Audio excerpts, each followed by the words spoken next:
Consciousness has the faculty of holding on to something.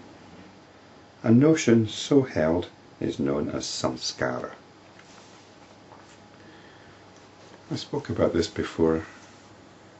I call it the veracity of consciousness. It says consciousness has the faculty of holding on to something. It holds on with a vengeance. It identifies with what it holds on to. And what it can hold on to is only notional. It's only the notions that arise in consciousness that consciousness holds on to, that consciousness identifies with. This is what creates identity.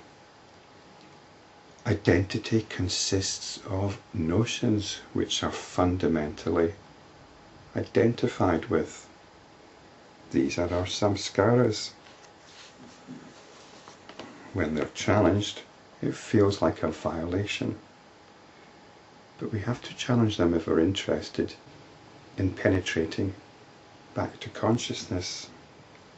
But when it is realized that the notion is only reflected in consciousness, it is seen that there is no samskara independent of consciousness. These notions arise in consciousness like dreams.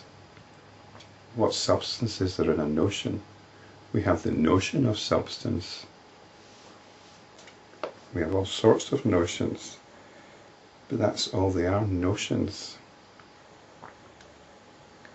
They are all arising in consciousness like waves arise in water. In dream there is no previous memory, but only the experience of the objects that are experienced for the time being. One may even experience in a dream one's own death, as also objects that appear like those seen before. We've no problem with being told that a dream arises spontaneously in our mind. But that's not how it's experienced in the dream, is it? What's experienced is continuity. We have memories in the dream.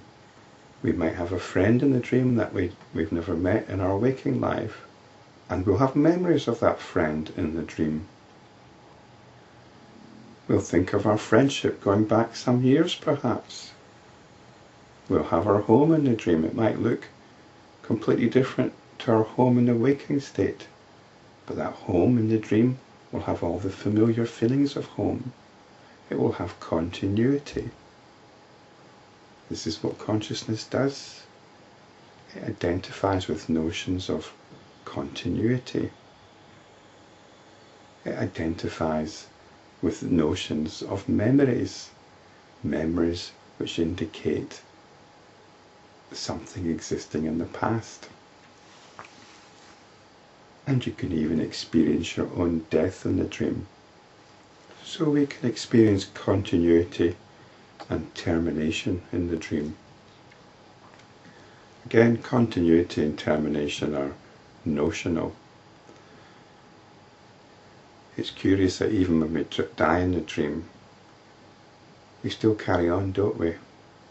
Our awareness is still there. We might even be aware of our own funeral. I've often had dreams which I don't even appear at all. The dreams don't seem to have anything to do with me. They might as well have been somebody else's dream. I suppose it's like watching television. There's all these events going on, but there's the one witnessing consciousness, the person watching the television, watching this variety of events. This is like consciousness.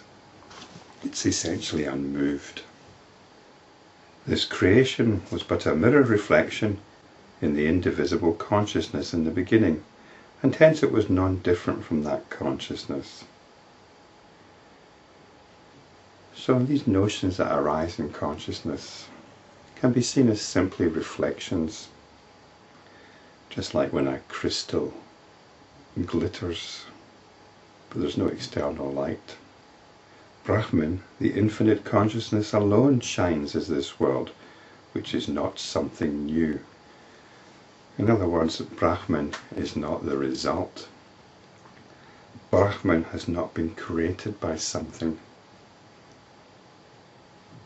Brahman is the cause which we once again discover.